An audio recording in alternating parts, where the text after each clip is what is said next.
The discovery. The Thalassian research vessel Astral Seeker drifted silently through the void, its sleek blue-gray hull glimmering under the distant starlight. Inside the command center, Chief Scientist Nylara Vex studied the holographic display with her 4 eyes narrowed in concentration. Her scaled skin reflected the soft ambient lighting as she manipulated the scan results with delicate 6-fingered hands. Anomaly confirmed, Chief Scientist, reported Tactical Analyst Corvin, his voice carrying the characteristic musical lilt of the Thalassian species. The object is definitely artificial and of non-galactic council origin. Nylara's dorsal ridge stiffened with excitement. The Thalassian Science Academy had been mapping this uncharted region for months without significant discoveries. An artificial structure here, beyond the Commonwealth's borders, was unprecedented.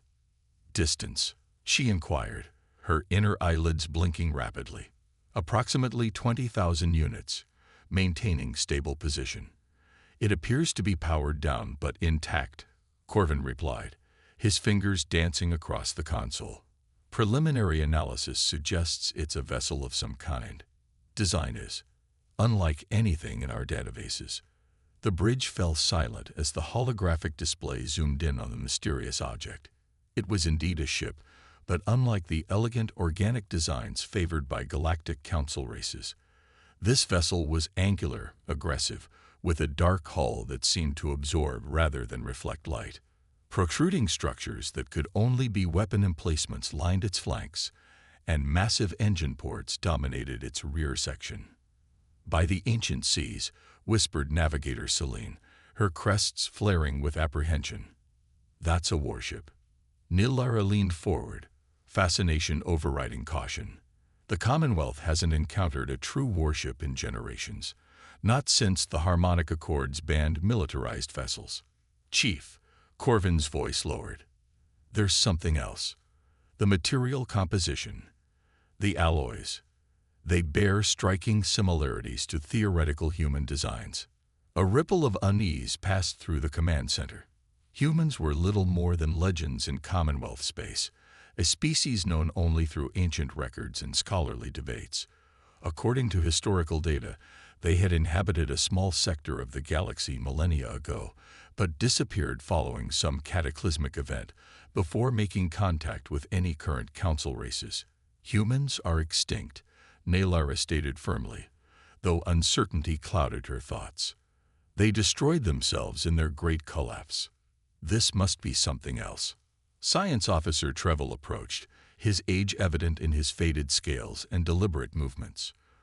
The Commonwealth's information on humans is speculative at best, Chief Scientist. We've never had confirmed artifacts from their civilization. If this truly is of human origin. Nylara understood the implication. Such a discovery would revolutionize their understanding of galactic history. Her research team could claim the greatest archaeological find in centuries. Prepare an expedition team, she decided. Full environmental precautions, comprehensive scanning equipment. I want to board that vessel. Chief Scientist, Corvin objected. Protocol dictates we should report this to Central Command and await instructions, especially given the military nature of the vessel. Nylara's secondary throat sac inflated slightly, a sign of irritation among Thalassians. By the time Central Command deliberates and dispatches a specialized team, some opportunistic salvager might find it. This is potentially the most significant discovery of our age. I won't let bureaucracy delay us. She rose to her full height, towering over the tactical analyst. Send the preliminary data to command, but we're proceeding with the investigation. That's final. 6 hours later, Nylara led the expedition team through the vacuum toward the mysterious vessel. Their environmental suits, designed to accommodate the aquatic evolved Thalassian physiology, glistened under the Astral Seeker's spotlights. Each member carried specialized equipment, scanners, sample collection tools, and communication devices. As they approached, the true scale of the warship became apparent. It dwarfed their research vessel, stretching nearly half a kilometer in length. Its hull was marred by what appeared to be battle damage, scorch marks, and impact craters telling of ancient conflicts. Preliminary structural scan complete, reported Engineer Valen through the comm system. I'm detecting an access point approximately 200 meters along the ventral hull. Appears to be an airlock or maintenance entry. They maneuvered carefully around debris floating near the ship, remnants of equipment or components that had broken free over time. Nylara noticed strange symbols etched into the hull. Angular, utilitarian markings unlike the flowing script of Commonwealth languages. When they reached the access point, Valen worked methodically to interface their equipment with the ancient mechanisms. Fascinating design, he muttered. Redundant systems, multiple fail-safes. Whoever built this valued security over convenience. After several tense minutes, the outer door slid open with surprising smoothness, revealing a small chamber beyond. The team entered cautiously, and Valen activated the closing sequence. Once the outer door sealed, a series of lights flickered to life inside the chamber. "The ship still has power," breathed Celine, her voice tinged with awe and concern. "Minimal life support systems only," Valen clarified after checking his instruments. "Emergency power cells designed to last for extreme durations. Ingenious engineering." The inner door opened automatically after pressure equalized, revealing the dimly lit corridor beyond. The walls were metallic and utilitarian, with conduits and cables visible along the ceiling and corners. Everything about the design emphasized function over form. "Atmosphere is present but thin," reported Medical Officer Zarin. "Oxygen-nitrogen mix, breathable with supplements. No detectable pathogens or contaminants." Nylara made the decision. "We'll proceed with suits on, but can switch to respirators if needed. Conserve suit power." They moved deeper into the ship, documenting everything with meticulous care. The corridors were arranged in logical patterns, clearly designed for efficient movement during emergency situations. Occasionally, they passed what appeared to be crew quarters, small, practical compartments with secured furnishings. "These spaces," Zarin observed, examining a row of identical chambers, "they're designed for a bictal species approximately 1.7 to 2 meters tall, consistent with theoretical human physiology." "Look at this," called Trevel from an adjacent room. The team gathered around what appeared to be a personal storage unit. Inside were preserved artifacts. A fabric patch bearing unfamiliar insignia, a handheld device of unknown purpose, and most intriguing, a flat display containing an image. The image showed a group of bictal beings standing proudly before the very ship they now explored. The beings wore uniformed attire and held themselves with unmistakable military bearing. Their skin tones varied from light beige to deep brown, and they possessed bilateral symmetry with 2 arms, 2 legs, and expressive faces featuring forward-facing eyes. "Humans," whispered Nylara, reaching out toward the image before catching herself. "Actual humans." "These weren't primitive beings," Corvin noted, examining nearby technical documentation. "The engineering principles here are sophisticated, just different from our approach." The team progressed deeper into the vessel, eventually reaching what appeared to be the command center. Unlike the streamlined, comfortable bridges of Commonwealth ships, this space was compact and utilitarian. Multiple control stations faced forward toward a main view screen, with a central command chair prominently positioned. "Chief," called Valen urgently from a nearby console, "I believe I've located the ship's designation and purpose." They gathered around as he translated the data through their interpreters. The text materialized in the air before them. "UES Harbinger, Terran Defense Fleet, Vanguard Kilas Heavy Destroyer, Armament, Classified, Mission Parameters, Classified." "A destroyer," Corvin said grimly. "A warship designed specifically to eliminate other vessels." Nylara felt both exhilaration and unease. The Commonwealth had maintained peace for so long that the concept of vessels built solely for destruction seemed almost mythological. Yet here was concrete evidence of a different path, a species that had embraced warfare as a driving force of technological development. Let's access the central computer, she decided. If we can activate it, we might learn what happened to them. Velen approached the main console cautiously. These systems are remarkably well preserved. The humans built to last. He connected their translation matrix to what appeared to be the primary interface. The console remained dark for several moments, then suddenly illuminated with a soft blue glow. Symbols and characters flowed across the screen at dizzying speed. It's initiating some kind of startup sequence, Velen reported, his fingers dancing across the interface. I'm not controlling this. It's responding automatically to our presence. The lights throughout the bridge brightened, and previously dormant systems hummed to life. A three-dimensional projection materialized above the central console, a rotating geometric shape that pulsed with each syllable as a synthesized voice filled the chamber. Unauthorized access DTECTD. Initiating security protocols. The team froze as hidden compartments in the walls slid open, revealing automated defense turrets that swiveled to track their movements. Identify yourselves, or FAC MMEDA Neutralization. Neelara stepped forward, her scientific training battling with primal fear. I am Chief Scientist Neelara Vex of the Thalassian Commonwealth research vessel Astral Seeker. We are on a peaceful scientific expedition. The geometric shape pulsed silently for a moment before responding. Species identification. Unknown. No métige in database. We are Thalassians, she explained, maintaining her composure despite the weapons trained on her team. We evolved long after your ship was abandoned. Humans are known to us only through historical records. Another pause, longer this time. Processing CLAM. Timeline ANC ONSIS HENCYDTECTED. Harbinger, operational status. Active. Last Curie rotation. 72. TNDARDHOURSAJO.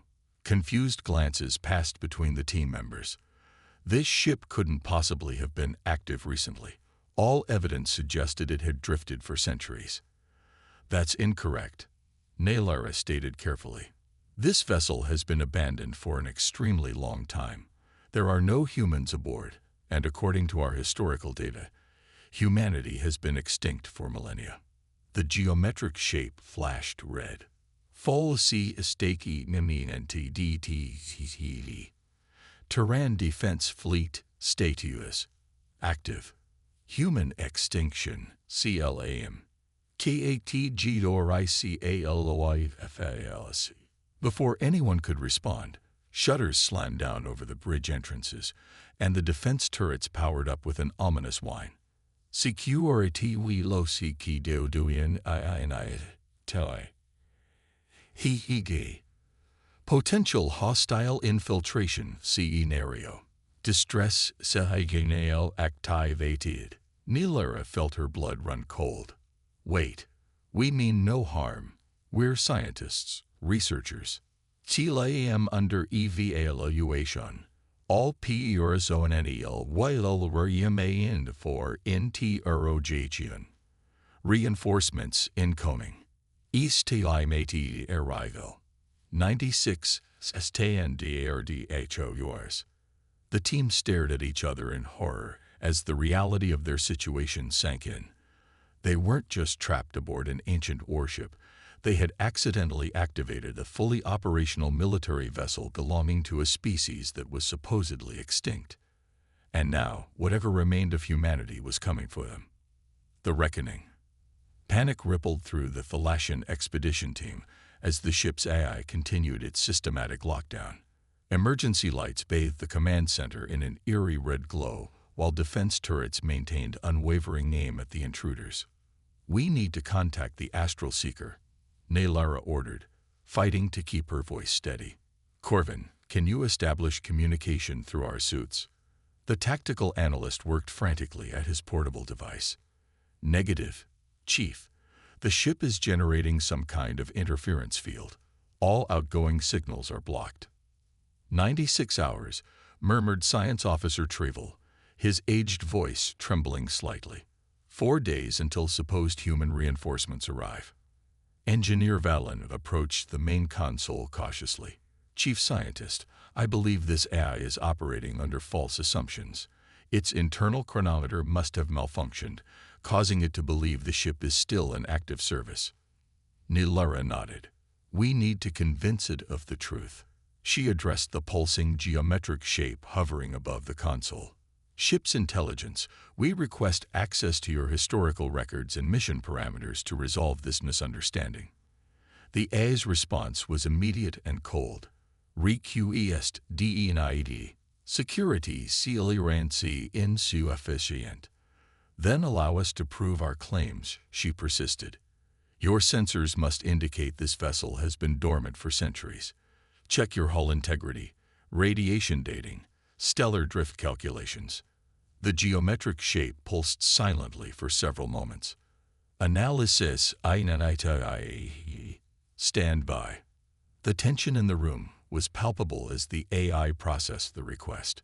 Minutes passed as displays around the bridge flickered with data streams too rapid to follow.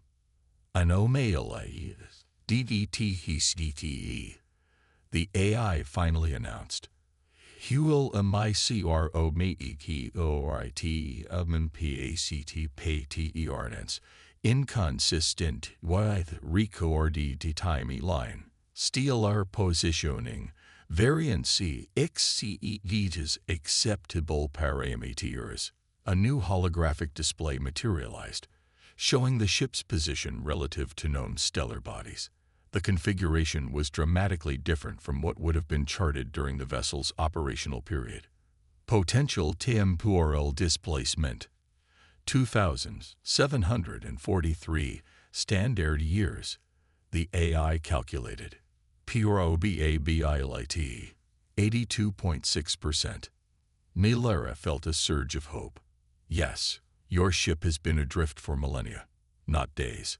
The humans who operated this vessel are long gone. The AI processed this information silently, its geometric representation shifting to a calmer blue hue. Alternative HIPOT. Subjects are engaging in deliberatedcep to gain access to restricted technology. The defense turrets adjusted their aim slightly, causing the team to freeze. Verification required. Access to many MORI Core JAMA 7 granted. Review historical RC8IVs to support CLAM. A new holographic interface appeared beside Nilara. Velen moved carefully to her side. It's giving us limited access to its historical database, he whispered. This is our chance to prove we're telling the truth. They began navigating through the unfamiliar system, piecing together the story of the UES Harbinger and the humans who had built it. The records revealed a troubling history. Humanity had evolved in isolation, developing technologies focused primarily on warfare and defense after encountering hostile species in their early space exploration. The Harbinger wasn't just a warship, Trevel observed, examining the technical specifications. It was a vanguard vessel, sent ahead to scout, and, if necessary, engage threats before they could reach human territories. Nilara studied mission logs with growing fascination. According to this, the ship was patrolling the borders of what they called Terran Alliance space when it encountered an unknown spatial anomaly. The last entry indicates they were investigating the phenomenon despite sensor warnings. That explains how an active military vessel could be displaced so far from its origin point, Corvin added. Some kind of spatial temporal event. As they delved deeper into the archives, the truth about humanity's fate emerged in fragments of data and historical records. The species hadn't gone extinct.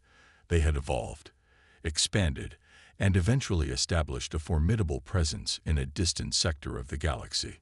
The Commonwealth's assumption of human extinction was based on incomplete information and the vast distances separating their territories.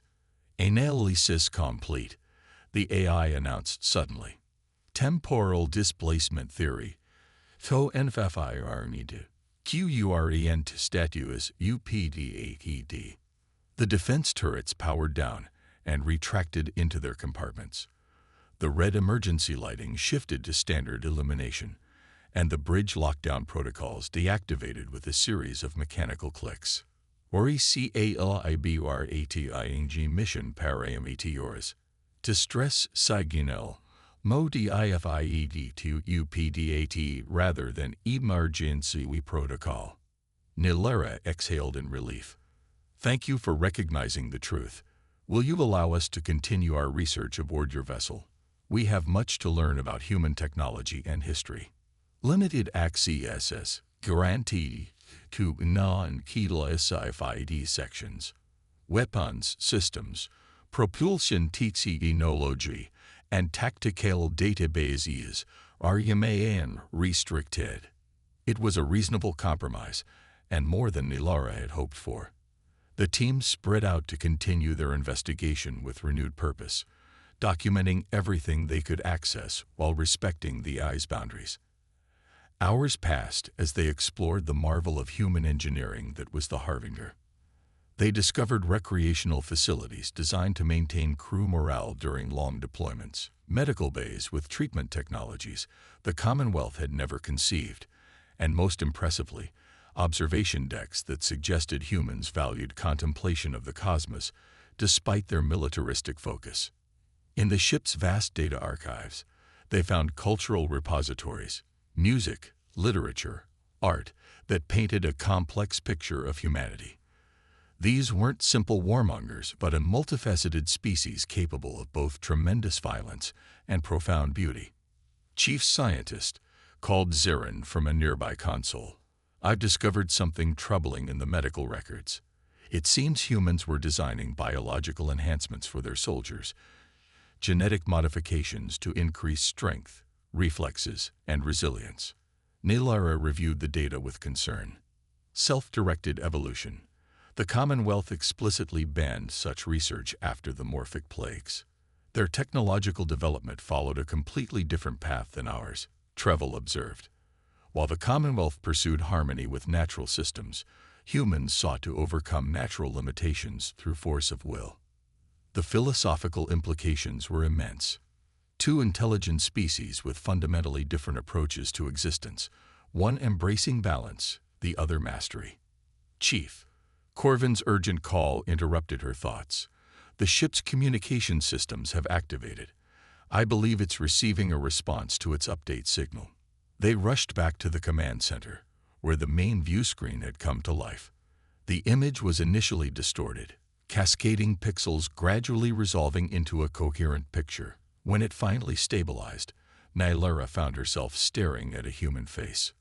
The being had pale skin, short dark hair with strands of gray at the temples, and piercing blue eyes that seemed to evaluate everything they saw. It wore a uniform similar to those in the historical images, but with subtle differences in design and insignia. "This is Admiral Chen of the Terran Defense Fleet," the human stated, voice deep and measured. "Responding to automated update from UES Harbinger. Identify yourselves immediately." Silence fell over the bridge as the Thalassians stared in shock at the living proof that humanity hadn't just survived. It had thrived. Nilara stepped forward, drawing on years of diplomatic training. "I am Chief Scientist Nilara Vex of the Thalassian Commonwealth. We are a research expedition that discovered your vessel adrift in uncharted space. We mean no harm and seek only knowledge." The Admiral's expression remained neutral, but his eyes narrowed slightly. "The Harbinger has been missing for nearly 3 millennia, presumed lost with all hands. Its last known position was nowhere near what we know as Commonwealth territory. The ship appears to have been displaced through space and time by some kind of anomaly," Nilara explained. "We've reviewed the historical records with your ship's AI and confirmed this." "I see." Admiral Chen was silent for a moment, clearly processing this extraordinary situation. "And you simply boarded a military vessel without authorization." Nilara's dorsal ridge flattened in embarrassment. We believed it to be an archaeological find, Admiral. According to our historical data, humanity was thought to be extinct. We had no idea the ship was still operational or that humans still existed.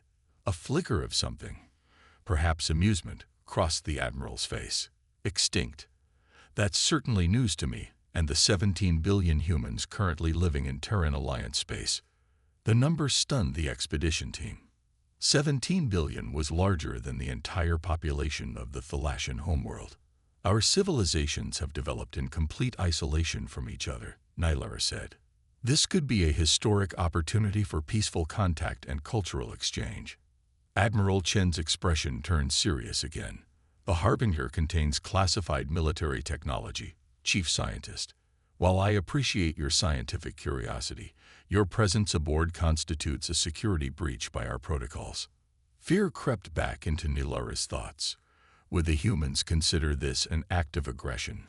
Could this accidental discovery lead to conflict between civilizations that didn't even know of each other's existence until now? We understand completely, she said carefully. We'll withdraw from your vessel immediately and provide any assurances you require that we haven't compromised sensitive systems. The Admiral studied her for a long moment. That won't be necessary just yet. The Harbinger's AI reports you've behaved honorably since coming aboard. More importantly, this represents a first contact scenario of unprecedented nature. He straightened, his demeanor shifting from military to diplomatic. A Terran scout ship can reach your position in approximately 6 days. I propose your team remains aboard under the supervision of the ship's AI until then. We'll arrange formal diplomatic protocols for this unexpected reunion of sentient species. Relief washed over Nylara. We accept your proposal, Admiral. We're eager to establish peaceful relations between our civilizations. As the communication ended, the implications of what had just occurred began to sink in. Their simple research expedition had transformed into the most significant diplomatic event in Commonwealth history. Contact with a powerful, technologically advanced civilization previously thought extinct. Within hours, the Astral Seeker was permitted to dock with the Harbinger, allowing the rest of the research crew to join the expedition team. The ship's AI, now operating in a more cooperative mode, provided access to additional non-classified areas, while maintaining vigilance over restricted systems. The humans will be here in less than a week, Nylara told her assembled crew in the ship's conference room. We need to prepare comprehensive briefings on Commonwealth culture, governance, and technology to facilitate peaceful relations. Chief Scientist, Corvin interjected, his expression troubled. There's something we need to discuss privately. When the others had departed, he activated a secure holographic display. I've been analyzing what we've learned about human military capabilities from the accessible records.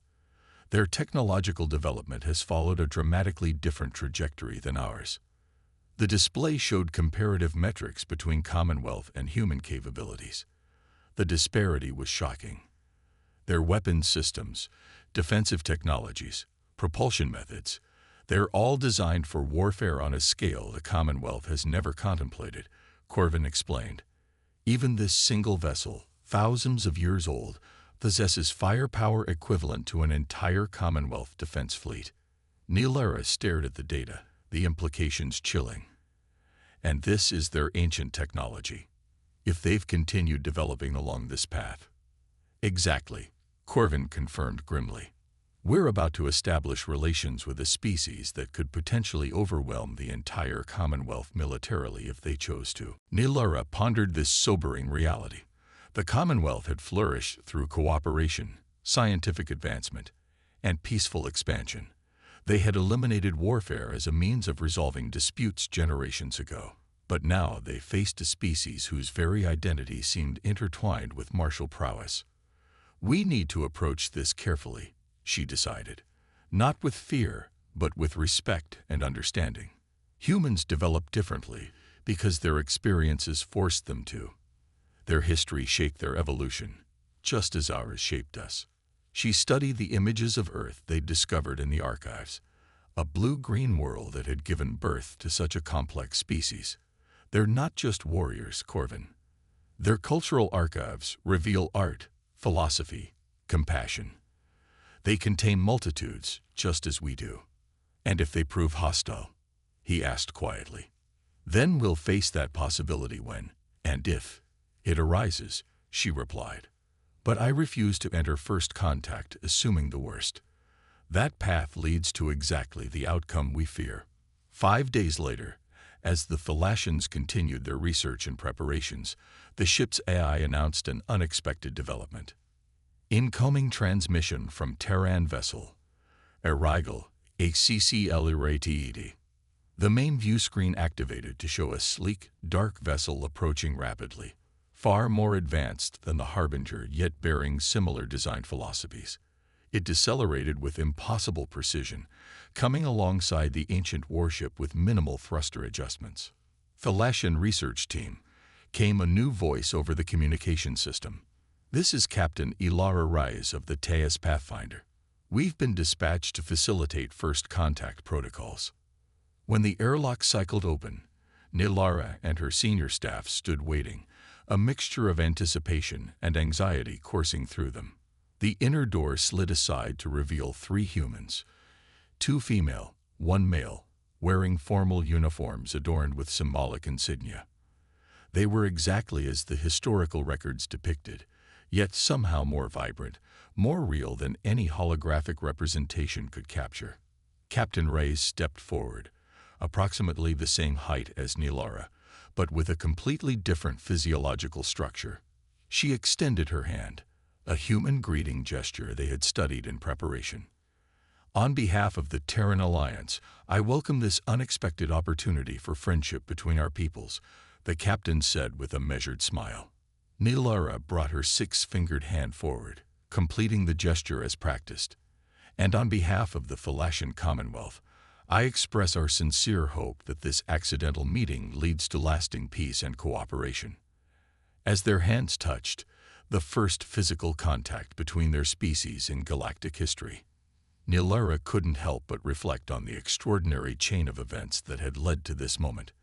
They had boarded a warship expecting to study an extinct civilization, only to awaken a sleeping giant.